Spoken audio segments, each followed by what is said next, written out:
ही जो स्थिति है उसके बारे में ही हम लोग बात करने के लिए आज यहाँ पीसी रखे हैं। 10 जून को जो घटना हुई, और हम लोग सारे लोग जानते हैं कि जिस समय ये घटना घटी, इस घटना मतलब इस तरह का एक फ्राइडे जुम्मा नमाज के बाद एक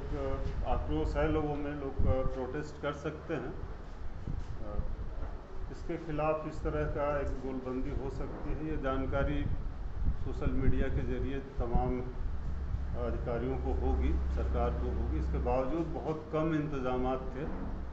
पुलिस और प्रशासन को जिस गंभीरता से इसे लेना चाहिए था नहीं लिया, और इस तरह का भी हुआ। तो एक जांच पड़ताल अभी जारी है, जांच पड़ताल होनी चाहिए।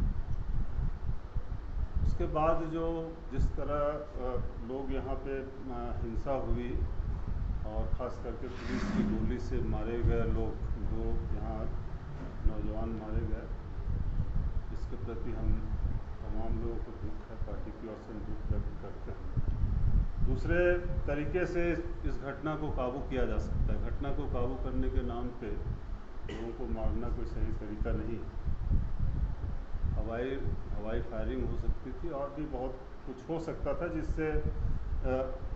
इस तरह की घटना से बचा जा सकता था। पहली बात तो ये है। दूसरी बात, जिस तरह का विवाद अभी हम लोग सुन रहे हैं कि राज्यपाल ने होर्डिंग लगाने का आदेश दिया, जबकि माननीय राज्यपाल को भी पता होगा, महामहिम को भी पता होगा कि इलाहाबाद कोर्ट ने इसको खारिज किया था, और उसी के आधार पर पुलिस ने यहाँ होर्डिंग भी लगा दी थी, बाद में उसे वापस ले लिया गया। तो ये ठीक स्थिति नहीं है, और हम समझते हैं कि इससे एक तरह का जो न्याय मिलना चाहिए, इसमें जो छानबीन होगी उसमें तटस्थता जो है वो संदिग्ध है। इसीलिए हम समझते हैं कि राज्य सरकार, संयुक्त सरकार को पूरी तटस्थता के साथ, बिना भेदभाव का यहाँ जांच करना चाहिए कि कैसे हो गया और क्यों ये चूक हुई, क्यों इंतजामात नहीं किए गए थे, क्यों व्यवस्था नहीं की गई थी। और हम समझते हैं कि जो लोग मारे गए हैं उनको मुआवजा दिया जाना चाहिए, पर्याप्त मुआवजा दिया जाना चाहिए। जो बच्चे मारे गए, 2 बच्चे और एक शायद यहाँ ना हॉस्पिटल में भी किन्हीं की मृत्यु हुई, तो इसको लेकर के ही आज है। तो हमारे बीच ये विनोद जी विधायक, वो यहाँ की सरकार को जो विधि सम्मत संवैधानिक अधिकार है उसका वो अतिक्रमण न करें, सरकार को काम करने दें, है ना। वो उसमें जो हस्तक्षेप उनका करना वो सही नहीं है। 66 मांडर एसटी विधानसभा का चुनाव हो रहा है। उस चुनाव में हमारी पार्टी ने फैसला किया है कि हम गठबंधन के जो उम्मीदवार हैं कांग्रेस की, उनको हम समर्थन देंगे। और दूसरी बात, एक अपील हम पार्टी की ओर से करना चाहेंगे राज्यपाल से। हमारे लिए सबसे बड़ा सवाल है कि कैसे भाजपा को यहाँ परास्त किया जाए झारखंड में। वो लगातार इस तरह की कोशिश कर रहे हैं झारखंड में। पहले उन्होंने खरीद बिक्री का एक कोशिश चलाया था, वो असफल हो जाने के बाद वो यहाँ NIA और ED वगैरह को लगा करके कोशिश कर रहे हैं कैसे यहाँ झारखंड के सरकार का हाथ मरोड़ा जाए। और इस तरह से जो इस सिचुएशन पूरा बना दिए हैं, मनरेगा का पैसा है उसको वो रख ले रहे हैं। यहाँ जो हिस्सा है झारखंड राज्य का, वो हिस्सा वो अभी तक नहीं चुका पा रहे हैं, जिसकी वजह से यहाँ के लोगों को मनरेगा का सवाल हो या बिजली का सवाल हो, हर जगह संकट का सामना करना पड़ा। इसीलिए हमारे लिए हमारी पहली प्राथमिकता है कि यहाँ भाजपा को हराया जाए, और भाजपा से जो खतरा पूरे देश में है हम उससे वाकिफ़ हैं, और इसलिए हम लोगों ने गठबंधन को समर्थन देने का फैसला किया। पहली बात तो पहली घटना हुई, जैसा मीडिया से आया कि नहीं, लोगों का एक जुलूस निकल रहा था, उसमें पथराव हुआ और फिर पुलिस ने जो है गोली चलाई, हवाई फायरिंग की, जो अखबारों और मीडिया से आया वो लोगों ने देना। लेकिन घटना के 2 दिन के बाद, पहले दिन के बाद तो पूरा हो रही, तो उसके बाद से सोशल मीडिया में जो वीडियो फुटेज आ रहे थे, कई TV चैनलों के जो फुटेज आ रहे थे, लगातार जो लाइव चीज़ें दिखाई जा रही थी वो कई चीज़ें विचलित करने वाली थी। और इसीलिए आज जो है मैं स्वयं भी था, शुभेंदु सेन जी थे, हमारे साथी नदीम खान जी थे, भुवनेश्वर केवट जी थे। हम लोग इलाकों में भी गए थे और जो मृतक हैं वो 2 परिवारों से भी मिले। एक साहिल के परिवार से जिसकी मौत हुई थी, वो करीब करीब इंटर 10th या इंटर पास करके जो इलेक्ट्रॉनिक दुकान में काम करता था, शायद उसकी 17 या 18 साल के आसपास एजरी होगी। दूसरी जो है मुशाहिद, जो शायद अभी बोर्ड का एग्ज़ाम ही दिया था और अभी रिजल्ट आना बाकी है। तो जिस बात को मनोज जी ने कहा कि ये वीडियो और ये सब चीज़ों जब 2 दिनों के बाद देखने से वो स्पष्ट आ रहा है कि इस पूरी घटना, इन सब चीज़ों को लेकर के पुलिस जो है और बेहतर तरीके से उसको निपटा सकती थी। जो गोलियां चली गई है वो सिर्फ भीड़ भगाने के लिए नहीं,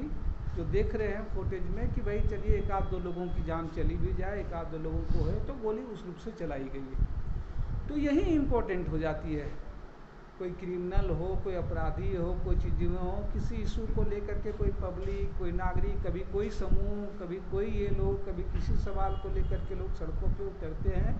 और ये बात सही है कि कई बार जो है भीड़ जो है कोई हिंसक हो जाती है, उपद्रवी हो जाती है, लेकिन अगर पुलिस भी उपद्रवी की भूमिका में आ जाए तो फिर क्या फ़र्क रह जाता है। तो हमेशा एक प्रशासन, सरकार, और अभी जब ये दौर ही चला हो पूरा कि न्यायालय, न्यायपालिका, सारी चीज़ पीछे, कोई नहीं हो, पहले तत्काल ही डिसीजन लेना है, तत्काल ही चाहे बुलडोजर से घर अभियान चलाना है, चाहे कोई है कि नहीं है उस बात को चिन्हित किए बगैर जो है प्रशासन, पुलिस उसको चिन्हित कर दे रही है कि यही है, न कोई न्यायपालिका और कोई सारी चीज़ें, ये पूरी दौर चल रही है। तो प्रशासन हो, चीज़ें हो, इस भूमिका पे कभी वो चीज़ें नहीं होने चाहिए। उसका हमेशा अपने नागरिकों को जितने कम हम चीज़ों से हटा सकते हैं। और जब रांची जैसा सही में जो रिपोर्ट आ रही है पहले से था, तो आपको भाई कोई ऐसी जगह भी नहीं है, ये रांची कोई सुदूरवर्ती तो क्षेत्र नहीं है, आपके आंसू गैस, आपके वाटर कैनियन, ये सारी चीज़ें रखी थी। और जो गोलियों के फुटेज जिसने भी देखे वो काफ़ी विचलित करने वाला है। वो लग नहीं रहा है, वो कुछ लग रहा है ऐसे कि 1-8 मर जाएं तो वो जाए। तो ये चीज़ें हैं, तो मैं इसलिए कह रहा हूँ ये दुखद है। ये पुलिस प्रशासन अगर उपद्रवी भूमिका में आए तो सचमुच किसी भी सरकार को, किसी भी प्रशासन को इसको गहरे जांच होना चाहिए। लेकिन हम लोग देखते हैं अभी कई दूसरों भी मसलों में देखें कि पुलिस को कहीं कोई गोली चली, कहीं कोई पथराव हुआ। अभी संयोग से गिरिडीह में भी एक घटना घटी थी, तो पुलिस तुरंत जो है वो बदले की ही कार्रवाई पे ये चीज़ें उतर जाती है कि जब हम लोगों को भिड़ा लें, कई लोगों को कर लें। वहाँ भी कई महिलाएं भी चली गई थी। तो हम यही कहेंगे अभी सरकार ने जो जांच कमेटी बनाई है वो इन दोनों तमाम पहलुओं को, किस स्थितियों में क्या गोली चलाना ही अनिवार्य था, चलाना था तो इसी रूप में ही करते हुए, पहले से सूचना होते हुए सारी चीज़ें उन तमाम पहलुओं को जांच करें। जो मृतक हैं उनके परिवारों से मिले, घायल से मिले जांच की टीम, और लोगों के जो मन में सवाल उठ रहे हैं उसकी जांच करके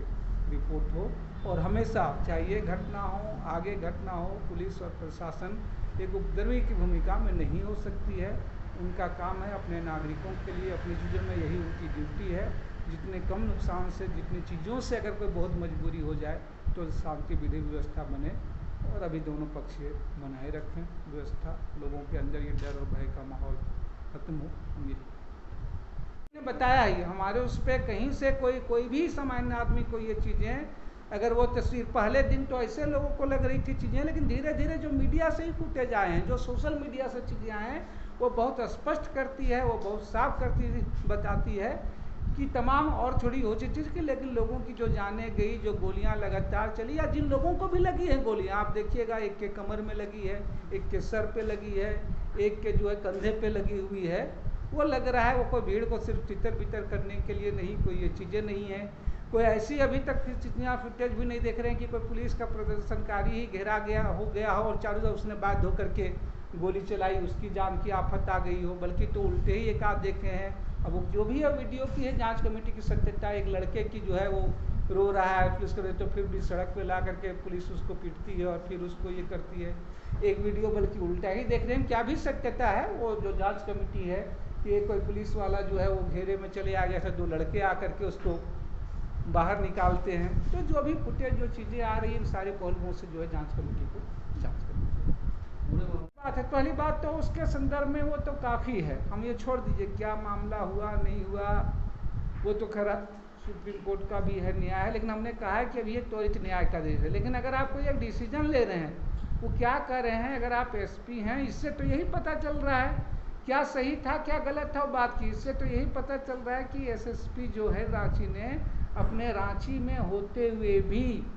सारे मुख्यालय अधिकारी हैं, उनकी कोई अनुमति या कोई जानकारी नहीं ली कि क्या ऐसा करना ठोकी ना।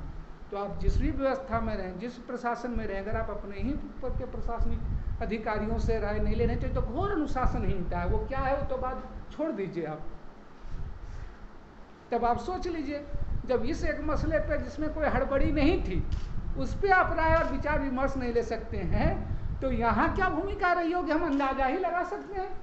इतने लोगों की भीड़ में क्या करना ठीक होगा, क्या सारी चीज़ें होगी, तो इससे तो आप अंदाज़ा ही लगा सकते हैं कि जहाँ इतने विवेक, इतनी ये चीज़ें हैं, सारे पदाधिकारी हैं, मुख्यमंत्री से लेकर के मुख्य सचिव से गृह सचिव तक सब लोग, तब आप उस स्थितियों में क्या किए। जब रोजगार, इस सरकार ने रोजगार के सपनों के साथ तो लाया था लोगों को, रोजगार तो नहीं मिले, और अब जब रोजगार की जो मसले आ रहे हैं, वो ठेका, वो चीज़ें बहाली, लोगों के बेरोजगारी का, लोगों के सस्ते श्रम का, यह एक शोषण बना देने का एक जरिया बना दिया गया है। पूरी सेना हो, पूरी ये चीज़ें हो, इस पे लेकर के एक समय के बाद जाहिर सी बात है लोगों के पास मजबूरी है, आर्थिक चीज़ें हैं, लोग इसमें भी जाएंगे, नौजवान इस पर भी ये चीज़ें जाएंगे, लेकिन बाद में और उनके भविष्य को आप पंगु और ये चीज़ें कर रहे हैं। और इस तरह से और जिस सुरक्षा, जिस देश को बार बार ये सरकार तो देश की जब होती कि हमें देश की एकता, सुरक्षा और ये चीज़ें कर रही है, और उसमें भी आप इसके लिए, इनके लिए अपने व्यापारिक हित, अपनी ये चीज़ें महत्वपूर्ण है, और इसलिए उसके साथ भी इनको खिलवाड़ करना हो उनके चीज़ों में, तो इनके लिए वो प्राथमिकता नहीं है। भले ही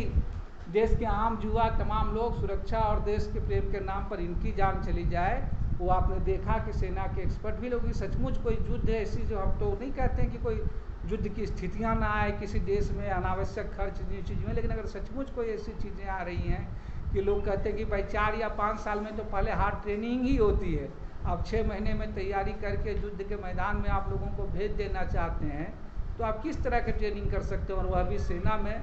जहाँ आपको दूसरे साथ भी, जिनके साथ भी लड़ाइयाँ और चीज़ें हों, जहाँ ये पूरी फुल टाइम व्यवस्था है, तो आप देश की सुरक्षा के साथ, नौजवानों के भविष्य के साथ खिलवाड़ कर रहे हैं, और कुल लोगों के ये जो सस्ते श्रम है, लोगों की बेरोजगारी है, इस बेरोजगारी का आप फायदा उठा रहे हैं। जिस प्रकार से सरकार और कर रहे, कोई नमाज और कोई मसला नहीं, जुम्मे की नमाज तो हर शुक्रवार को आता है, वो आते ही रहेंगे, जो भी पर्व है, त्यौहार हैं, वो सारी चीज़ें होते रहेंगे। लेकिन इसीलिए हमने कहा कि शुरुआती चरणों से सरकार की जो भूमिका में शुरू इस तरह की चीज़ें होती है, एक सीमा तक बढ़ने देती है, और उसके बाद वो हथियार बनाती हैं। कहीं भी कोई सोशल मीडिया में, कहीं भी कोई चीज़ों पे अगर कोई गलत चीज़ें कर रहा है, चीज़ें कर रहा है, तो उनको करना चाहिए उसकी जांच पड़ताल करके। लेकिन सवाल यहाँ दूसरी बात ही, बात वो नहीं है, आप कई अखबारों से जो पता चल रहा है आनी कि भाई आपने अपने अफसरों से, अधिकारियों से जानकारी नहीं, इतनी बड़ी घटना हो रही है, इतनी चीज़ें हुई राज्य के राजधानी में, आप अगला क्या कदम करने जा रहे हैं। तो आप सोचिए, सुदूर इंटीरियर जगहों पे जहाँ निर्दोष आदिवासी लोग, जहाँ थाने में, हाजत में लोग मारे जाते हैं पुलिस ये सब चीज़ों से, या अभी आप देख रहे हैं, अभी हम आज ही जस्ट ये घटना आई थी, कल एक वीडियो यूपी में सहारनपुर का चल रहा था कि थाने में लोगों को बुला करके बैठा करके जिस तरह से पीटा गया। पहले ने कहा सरकार ने कि ये तो यहाँ का यूपी का था मामला, वो वीडियो ही नहीं है। अब जब फिर शायद NDTV या किसी में आया जानकारी में, तो अब सरकार ने जांच बैठाया, वो माना कि हाँ ये थाने के अंदर की ही तस्वीर है। कोई भी मंदिर हो, मस्जिद हो, एक तो लोगों से तो अपील करेंगे कि लगातार वो TV चैनलों और ये सब चीज़ों से ये कर रहे हैं, और एक पूरे माहौल बनाए जाएंगे। हम दोनों समूहों के लोगों से कहेंगे कि पूरे लोग आजकल चैनलों और ये सब प्राइम टाइम में बैठ करके एक दूसरे के खिलाफ भड़काऊ ये चीज़ें करते हैं, और फिर देखिएगा उनका सबसे याराना रिश्ता रहता है। वो एक ही गाड़ी में निकलते हैं, एक ही से चेक लेते हैं, एक ही से चीज़ें जाते हैं, और लोग जो हैं तो इन सब छोटी छोटी मसलों को लेकर के, चीज़ों को लेकर के लोग जो है अपनी भावनाओं और इस चीज़ों को लेकर के न हों, उनकी सियासत को जाने और समझे। और किसी भी मसले, हमने कहा कोई भी मसला हो, वो चाहे बलगर स्पीच देना हो, बलगर ये सब चीज़ें करना हो, या इस तरह की घटनाओं पे चीज़ें होना है, किसी भी समूह को, किसी भी धर्म को, किसी के चीज़ों पे भावनाओं को आहत करना कोई चीज़ नहीं। और सरकार को इसको ऑलरेडी संज्ञान लेनी चाहिए। इस तरह की चीज़ें होती हैं तो तात्कालिक रूप से ही इस पर कड़ाई करनी चाहिए, जहाँ से शुरुआत होती है इसकी उकसाने। यही तो हमने कहा कि सरकार को कोई वल्गर स्पीच दे रहा है, कोई ये चीज़ें, वो ठीक है, लोगों की बोलने की स्वतंत्रता है, चीज़ों करते हुए है, लेकिन आपकी ये स्वतंत्रता कोई दूसरे के हो, किसी भी लोग हो, चाहे नुपुर शर्मा हो या इसके पहले कोई पहला उदाहरण नहीं है। और इसीलिए जब सरकार कह रही है कि भाई ये फ्रिंज एलिमेंट, ये फ्रिंज एलिमेंट नहीं है, ये कोर एलिमेंट हैं, वो चाहे इस समूहों से लोग हों या इधर से भी कई सारे लोग हों, भाषण हो, स्पीच हो, जो लोग मंचों से भाषण देते हैं, गोली मारो सालों को, जो लोग मंचों से सब सारी चीज़ें करते हैं, उसके बाद मंत्री रहते हैं, सरकार रहते हैं, तो ये सब कोई फ्रिंज एलिमेंट नहीं है। वो सरकार के शासन के इस तरह से गतिविधियों, यहाँ तक कि जो विरोधी भी भावनाओं के दूसरे भी धर्मों बनाने में करते हैं, वह भी अगर आप पता करें, जांचोगे तो वो इनके ही कोर एलिमेंट निकलेंगे, इनसे ही उन लोगों को भी रिश्ता निकल जाए कि इस तरह का माहौल बने देश में, इस तरह के ये चीज़ों में बढ़े। देश भर में छात्र सारे लोगों को पूजा सिंघल के खिलाफ पहले सवाल से लेकर के जांच करके उठाने वाले तक हमें भाजपा सरकार में, लेकिन आप देखिए जब ईडी जांच हो रही है तो जैसे जैसे जो भी स्रोत भाजपा के स्रोतों की जा रही है तो तमाम दरवाजे फिर वहीं पे बंद हो जा रहे हैं। तो जाहिर सी बात है इस तरह के संस्थाओं का सिर्फ पिक एंड चूज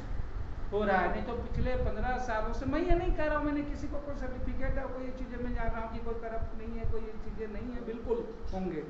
लेकिन आप संस्थाओं का जिन्होंने 15 साल से शासन किया है, या पूजा सिंघल के ही अगर एक प्रकरण को ले लिया जाए, नमूना आप ले लिया जाए, तो सारे अगर 15 एक दरवाजे इधर की ओर जाते होंगे तो 15 दरवाजे जो है वो भाजपा के नेताओं और मुख्यमंत्री के हैं, लेकिन वो 15 दरवाजे आप बंद करके सिर्फ एक ही दरवाजे पे खटखटाने की कोशिश करें, तो इरादा और मंशा साफ है कि एजेंसियों का इस्तेमाल आप अपने राजनीतिक हितों की पूर्ति के लिए कर रहे हैं। कोई भ्रष्टाचार, कोई करप्शन, कोई ये चीज़ें, ये आपका मुद्दा और सवाल नहीं है।